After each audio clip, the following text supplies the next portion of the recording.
ಚಿಕ್ಕಬಳ್ಳಾಪುರದ ತಂದೆ ಹಾಗೇನೆ ಮಗನ ಸಾವಿನ ಕೇಸ್ಗೆ ಬಿಗ್ ಟ್ವಿಸ್ಟ್ ಸಿಕ್ಕಿದೆ. ಹೆಂಡತಿಯಿಂದಲೇ ಗಂಡ ಅಭಿನಂದನ್ ಹಾಗೇನೆ ಮಗ ಯದುವೀರ್ ಕೊಲೆ ಆಗಿರೋದು ಈಗ ಬಯಲಿಗೆ ಬಂದಿದೆ. ಪೊಲೀಸರ ವಿಚಾರಣೆ ಸಂದರ್ಭದಲ್ಲಿ ರಹಸ್ಯವನ್ನ ಹೆಂಡತಿ ಹರಿಣಿ ಬಾಯಿ ಬಿಟ್ಟಿದ್ದಾಳೆ. ಬಲವಾದ ವಸ್ತುವಿನಿಂದ ಗಂಡನ ತಲೆಗೆ ಹೊಡೆದು ಆಕೆ ಕೊಲೆಯನ್ನ ಮಾಡಿದಾಳೆ. ಗಂಡನ ಮೇಲೆ ಹಲ್ಲೆ ಮಾಡಿದ್ದನ್ನ ಕೊಲೆ ಮಾಡಿರೋದನ್ನ ಮಗ ಯದುವೀರ್ ನೋಡಿದಾನೆ. ಹೀಗಾಗಿ ಸಾಕ್ಷಿ ಹೇಳ್ಬಿಡ್ತಾನೆ ಈತ ಅಂತ ಹೇಳಿ ಮಗನನ್ನು ಕೂಡ ಉಸಿರುಗಟ್ಟಿಸಿ ಕೊಲೆ ಮಾಡಿದ್ದಾಳೆ ಹರಿಣಿ ಅಂತ ಆಕೆನೇ ಪೊಲೀಸರ ಮುಂದೆ ಬಾಯಿ ಬಿಟ್ಟಿದ್ದಾಳೆ, ಒಪ್ಕೊಂಡಿದ್ದಾಳೆ ಅನ್ನೋ ಮಾಹಿತಿ ನ್ಯೂಸ್ 18ಗೆ ಲಭ್ಯವಾಗಿದೆ. ಹಾಗಾದ್ರೆ ಇದಕ್ಕೆ ಏನ್ ಕಾರಣ, ಮತ್ತೆ ಯಾರ ಸಹಕಾರವನ್ನ ತಗೊಂಡು ಈಕೆ ಕೊಲೆ ಮಾಡಿದ್ಲು, ಹೀಗೆ ಹತ್ತಾರು ಪ್ರಶ್ನೆಗಳು ಮೂಡುತ್ತೆ. ಅದಕ್ಕೂ ಕೂಡ ಉತ್ತರಗಳು ಸಿಕ್ಕಿದೆ.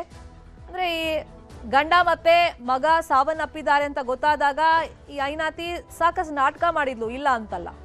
ಆದ್ರೆ ಪೊಲೀಸರು ತಮ್ಮದೇ ಭಾಷೆಯಲ್ಲಿ ವಿಚಾರಣೆ ಮಾಡಿದಂತ ಸಂದರ್ಭದಲ್ಲಿ ತಾನೇ ಕೊಲೆ ಮಾಡಿರೋದಾಗಿ ಈ ಹರಿಣಿ ಒಪ್ಕೊಂಡಿದ್ದಾಳೆ. ಡಬಲ್ ಮರ್ಡರ್ ಮಾಡಿದ್ ನಾನೇ, ಫಸ್ಟ್ ಗಂಡನನ್ನ ಕೊಲೆ ಮಾಡಿದೆ, ಆಮೇಲೆ ಅದನ್ನ ಮಗ ನೋಡ್ತಾ ಇದ್ದ, ಹಾಗಾಗಿ ಅವನನ್ನು ಉಸಿರುಗಟ್ಟಿಸಿ ಕೊಲೆ ಮಾಡಿದೆ ಅಂತ ಹೇಳಿದಾಳೆ ಅನ್ನೋ ಮಾಹಿತಿ ನ್ಯೂಸ್ 18ಗೆ ಲಭ್ಯವಾಗಿದೆ. ಮಗನೂ ನಮ್ಮ ಹತ್ರನೇ ಬಿಟ್ಬಿಟ್ಟು ಹೊಂಟೋಗಿದ್ಲು, ಮಗ ತೊಗೊಂಡೋಗಿರಲಿಲ್ಲ. ಆಮೇಲೆ ಇವನು ಅವ್ರ ಅತ್ತೆ ಒಳಾಯ್ಕೊಂಡು ಅವನು ಹೇಳ್ದಂಗೆ ಕೇಳ್ದಂಗೆ ಮಡಿಕೊಂಡು ಅಪ್ಪ ಅವಳನ್ನ ಮಡಿಕೊಂಡು ಬುದ್ಧಿ ಹೇಳಿ ಕಳಿಸ್ತೀನಿ ಹಂಗೆ ಹಿಂಗೆ ಅಂತ ಅವನ್ನ ಇದು ಮಾಡಿ ಡೈವರ್ಸ್ ಮಾಡಿಸ್ಲಿಲ್ಲ. ಅವಳು ಡೈವರ್ಸ್ ಮಾಡಿಸಿದ್ರೆ ನನ್ನ ಮೊಮ್ಮಗ ಬದಿಕೊಳ್ಳೋನು ಅವಳ ಮಗಳು ಎಲ್ಲಾರ ಹೋಗಿದ್ರು ಆಯ್ತಿತ್ತು. ನನ್ನ ಮಡಿಕೊಳ್ಳಿಲ್ಲ. 6 ತಿಂಗಳು 7 ತಿಂಗಳು 8 ತಿಂಗಳು ಮನೇಲಿ ಇದ್ಲಲ್ಲ ಅವ್ರ ಮನೆಗೆ ಹೋಗಿ ಕಳಿಸಿದ್ರು. ಕಳಿಸಿ ಈಗ ಒಂದು 3 ತಿಂಗಳು ಆಗಿರ್ಬೋದು ಸ್ವಾಮಿ. ಅಷ್ಟಕ್ಕೇ ನನ್ನ ಮಗನ್ನ ಕರ್ಕೊಂಡೋಗಿ ಕಳಿಸ್ಬಿಟ್ಟು ನಾನು ಇವತ್ತು ನೆನ್ನೆ ಊರಿಗೆ ಬಂದಿದ್ದ. ಅವನು ಊರಿಗೆ ಬಂದಿದ್ದು, ಊರಿಂದ ರಾತ್ರಿ ಮನೆಗೆ ಬಂದವನೇ. ರಾತ್ರಿ ಮನೆಗೆ ಬಂದು ಹೇಳೋ ಅಷ್ಟರಲ್ಲಿಲ್ಲ ನನ್ನ ಕಂದನು ಹೊಂಟೋಗೋದಲ್ಲ ಯಪ್ಪ, ನನ್ನ ಎಳೆ ಮಗನೂ ಹೊಂಟೋಗೋದೆ, ಹಾಲು ಕುಡಿಯೋ ಮಗ. ನಮಗೆ ಇವ್ರು ಯಾರೋ ಫೋನ್ ಮಾಡಿದ್ರಪ್ಪ ಬೆಳಿಗ್ಗೆ, ಊರಿಂದ ಬಂದು ನಾವು ಯಾರೂ ಇರಲಿಲ್ಲ. ಅವ್ರು 3 ಜನನೇ ಇದ್ದರು, ಗಂಡ ಹೆಂಡ್ತಿ ಮಗ.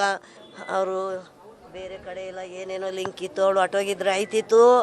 ಹೊಟ್ಟೋಗದೆ ಬಿಡದೆ ಅವಳು ಅಳಿನ ಒಳಾಯ್ಕೊಂಡು ನಾನು ಕಳಿಸ್ತೀನಿ ನಾನು ಮಾಡ್ತೀನಿ ಅಂತ ಒಂದು ಬಾಳ್ಕಿ ತೊಗೋದು ಬೇಡ ಅಂತ ಏನೋ ಮಾಡಿ ಕಳ್ಸವಳೆ, ಬಿಡು ಬಂದವಳೆ ಅಂತ ನಾವು ಬಿಟ್ಬಿಟ್ವಲ್ಲಪ್ಪ ಅವಳ ಮೇಲೆ. ನನಗೆ ಇವನು ಮಗ ಅಲ್ಲ ಮೊಮ್ಮಗ ಕಣಪ್ಪ, ನನ್ನ ಮಗನ ಮಗ ಇವನು. ನನ್ನ ಮೊಮ್ಮಗ ಸತ್ತೋಗಿರೋರು ಇವಾಗ. ನನ್ನ ಮಗನೂ ತೀರೋಗವನೇ, ನಮ್ಮ ಯಜಮಾನ್ರು ತೀರೋಗವ್ರೆ. ಮೇಷ್ಟ್ರ ಮನೆ ಹೊಂಟೋಯ್ತು ಇಲ್ಲಿಗೆ. ತುಂಬಾನೇ ನೋವು ಮಾಡ್ತಿದ್ಲು. ಅದೆಲ್ಲ ಆದಮೇಲೆ ಏನು ಮಾಡಿದ್ಲು, ಅಫೇರ್ ಇತ್ತಲ್ಲ, ಅಫೇರ್ ಇದ್ದಾಗ ಏನು ಮಾಡಿದ್ಲು, ಹೇಳಿ ಸಾಕಾಯ್ತು. ಮನೆಗೆ ಒಂದು ದಿವಸ ಬಂದು ನಮ್ಮ ಮನೆಗೆ ಹಿಂಗಿದೆ ಕಣಮ್ಮ ಅಂದ್ಬಿಟ್ಟು ಅವ್ರ ಅಮ್ಮನೂ ಅವ್ರ ಅಜ್ಜಿನೂ ಕರೆಸ್ತೇನೆ ಅಂತ ಅಮ್ಮನ ಮನೆಗೆ ಕರೆಸಿ, ನಿಂಗೆಲ್ಲ ಮಾಡೋ ಸರಿ ಇಲ್ಲ, ನೀನು ಸರಿ ಇದಂಗೆ ಮಾಡಿದ್ವು, ತಪ್ಪಾಯಿತು ಅಂತ ಕಾಲಿಡ್ಕಂಡ. ಅವ್ರ ಅಜ್ಜಿ ಅವ್ರ ಅಮ್ಮನ ಮುಂದೆನೇ ಕಾಲಿಡ್ಕಂಡ, ತಪ್ಪಾಯಿತು ಇನ್ಮೇಲೆ ಮಾಡಲ್ಲ ಅಂತ ಅಂದ್ಬಿಟ್ಟು. ಇವತ್ತರೆಗೂ ಸರ್ ಅವಳು ಬಟ್ಟೆ ಬರಿಯಿಂದ ಹಿಡಿದು ತಿನ್ನೋ ತಿಂಡಿಯಿಂದ ಹಿಡಿದು ನಾನೇ ದುಡ್ಡು ಹಾಕೋದು ಸರ್, ನಾನೇ ತೊಗೊಳೋದು. ಕಿವಿದು ಗಾಯ ಆಗಿತ್ತು ಸರ್, ಆಪ್ರೇಷನ್ ಆಗಿತ್ತು. ಬಹುಶಃ ಏನಾಗಿದೆ ನನಗೂ ಗೊತ್ತಿಲ್ಲ. ಅದ್ರ ರಿಪೋರ್ಟ್ ಏನು ಬರುತ್ತೋ ನಾವು ವಾಸ್ತವತೆ ನಂಬ್ತೀವಿ. ತೊಂದರೆ ಅಂತೂ ಇದು ಮಾಡಿಲ್ಲ. ಇಲ್ಲ ಸರ್, ಖಂಡಿತ ಇಲ್ಲ ಸರ್. ಅವಳಿಗೆ ಗೊತ್ತೇ ಇಲ್ಲ. 6:30ಗೆ ಎದ್ದು ಮಾಮೂಲಿ ರೊಟೀನ್ ವರ್ಕು, ಬಾಂಗ್ ನೀರು ಹಾಕ್ಬಿಟ್ಟು ಇಬ್ಬರ್ಸಕ್ಕೆ 6:30 ಆಯಿತು, ಸ್ನಾನಕ್ಕೆ ಎಬ್ಬರ್ಸೋಣ ಅಂದ್ಬಿಟ್ಟು ಇಬ್ಬರ್ಸಕ್ಕೆ ಹೋಗಿದ್ದಾಳೆ. ಮಗು ಮೇಲೆ ಅಪ್ಪ ಮಲಗಿಬಿಟ್ಟಿದ್ದಾನೆ, ಮಗು ಉಸಿರು ಕಟ್ಟಿ ಸತ್ತೋಗ್ಬಿಟ್ಟಿದ್ದಾನೆ. ಗೊತ್ತಾಗಲಿಲ್ಲ. ನನಗೆ ಫೋನ್ ಮಾಡಿದ್ಲು, ರೇಣುಕಂಗೆ ಫೋನ್ ಮಾಡಿದ್ಲು. ಆಮೇಲೆ ರೇಣುಕನೇ ಬಂದು ನಮ್ಮ ಅಳಿನ ಹಿಂಗೆ ಜರುಗಿಸಿರೋದು. ಹರಿಣಿ ಒಬ್ಬಳೇ ಕೃತ್ಯವನ್ನ ಮಾಡಿದ್ಲ ಅಥವಾ ಸ್ನೇಹಿತನ ಜೊತೆಗೂಡಿ ಗಂಡ ಹಾಗೇನೆ ತನ್ನ ಮಗನನ್ನ ಕೊಂದು ಹಾಕಿದ್ಲ? ವಿಚಾರಣೆ ವೇಳೆ ಮತ್ತೊಬ್ಬ ವ್ಯಕ್ತಿ ಹೆಸರನ್ನು ಕೂಡ ಹರಿಣಿ ಬಾಯ್ ಬಿಟ್ಟಿದ್ದಾಳಂತೆ. ಉದ್ದೇಶ ಪೂರ್ವಕವಾಗಿಯೇ ಸಿಸಿಟಿವಿ ಆಫ್ ಮಾಡಿಸಿ ಕೃತ್ಯ ನಡೆಸಿರುವಂತ ಶಂಕೆ ವ್ಯಕ್ತವಾಗಿದೆ. ರಾತ್ರಿ 11 ಗಂಟೆಗೆ ಗೆಳೆಯನನ್ನ ಮನೆಗೆ ಹರಿಣಿ ಕರೆಸ್ಕೊಂಡಿದ್ಲಂತೆ. ಕೊಲೆ ಬಳಿಕ ಮನೆಯಲ್ಲಿದ್ದ ರಕ್ತದ ಕಲೆಗಳನ್ನ ತೊಳೆದು ಕ್ಲೀನ್ ಮಾಡಿದಾಳಂತೆ. ಸದ್ಯ ಹರಿಣಿ ಗೆಳೆಯನ ಬೆನ್ನು ಬಿದ್ದಿದ್ದಾರೆ ಚಿಕ್ಕಬಳ್ಳಾಪುರ ಪೊಲೀಸರು. ಅಂದ್ರೆ ಪ್ರೀ ಪ್ಲಾನ್ಡ್ ಮರ್ಡರ್ ಅನ್ನೋದು ಮೇಲ್ನೋಟ ಗೊತ್ತಾಗ್ತಾ ಇದೆ. ಗೆಳೆಯನನ್ನ ಕರೆಸ್ಕೊಂಡಿದ್ದು, ಸಿಸಿಟಿವಿಗಳನ್ನ ಉದ್ದೇಶಪೂರ್ವಕವಾಗಿ ಆಫ್ ಮಾಡಿದ್ದು, ಇವೆಲ್ಲವೂ ಕೂಡ ಪೊಲೀಸರು ಈಗ ಫಾಲೋ ಅಪ್ ಮಾಡ್ತಾ ಇದ್ದಾರೆ. ಇದೇ ವಿಷಯವಾಗಿ ಇನ್ನಷ್ಟು ಡೀಟೇಲ್ ಆಗಿ ಇನ್ಫಾರ್ಮೇಶನ್ ಕೊಡ್ತಾ ಹೋಗೋದಕ್ಕೆ ನೇರ ಸಂಪರ್ಕದಲ್ಲಿ ಕನೆಕ್ಟ್ ಆಗಿದ್ದಾರೆ ನಮ್ಮ ರಿಪೋರ್ಟರ್ ಮಂಜು ಆರ್ಯ. ಗಂಡ ಮತ್ತೆ ಮಗನ ಕೊಲೆ ಆದಾಗ ಫಸ್ಟ್ ಡೌಟ್ ಬಂದಿದೆ ಹೆಂಡತಿ ಮೇಲೆ, ಬಟ್ ಐನಾತಿ ನಾಟಕ ಆಡಿದ್ಲು ಆ ಸಂದರ್ಭದಲ್ಲಿ. ಆದ್ರೆ ಪೊಲೀಸರು ತಮ್ಮದೇ ಭಾಷೆಯಲ್ಲಿ ಯಾವ ರೀತಿ ವಿಚಾರಣೆಯನ್ನ ಮಾಡಿದ್ದಾರೆ, ಆಗ ಹರಿಣಿ ಬಾಯ್ ಬಿಟ್ಟಂತ ಸತ್ಯಗಳೇನು ಈ ಕೊಲೆ ವಿಷಯವಾಗಿ?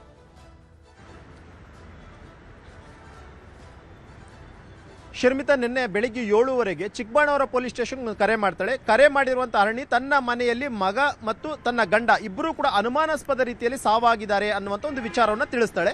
ಇಮಿಡಿಯೇಟ್ ಆಗಿ ಪೊಲೀಸರು ಬರ್ತಾರೆ, ವೆರಿಫೈ ಮಾಡ್ತಾರೆ. ಆದರೆ ಅವರ ಒಂದು ಬಾಡಿಗಳ ಮೇಲೆ ಒಂದಷ್ಟು ಗಾಯದ ಗುರುತುಗಳಿರುತ್ತೆ. ಆಗ ಪೊಲೀಸರಿಗೆ ಒಂದು ಸಸ್ಪೆಕ್ಟ್ ಇಲ್ಲ, ಇದು ಅನುಮಾನಾಸ್ಪದ ಸಾವಲ್ಲ, ಬದಲಾಗಿ ಕೊಲೆ ಮಾಡಿರುವಂತ ಒಂದು ಅನುಮಾನ ಇದೆ ಅಂತ ಹೇಳ್ತಾರೆ. ಅಲ್ಲಿ CCTV ಫುಟೇಜ್ ಇರುತ್ತೆ. ಇಮಿಡಿಯೇಟ್ ಆಗಿ ಅರಣ್ಯಗೆ ಹೇಳ್ತಾರೆ CCTV ಫುಟೇಜ್ ಅನ್ನ ಚೆಕ್ ಮಾಡ್ತೀವಿ ಅಂತಾರೆ.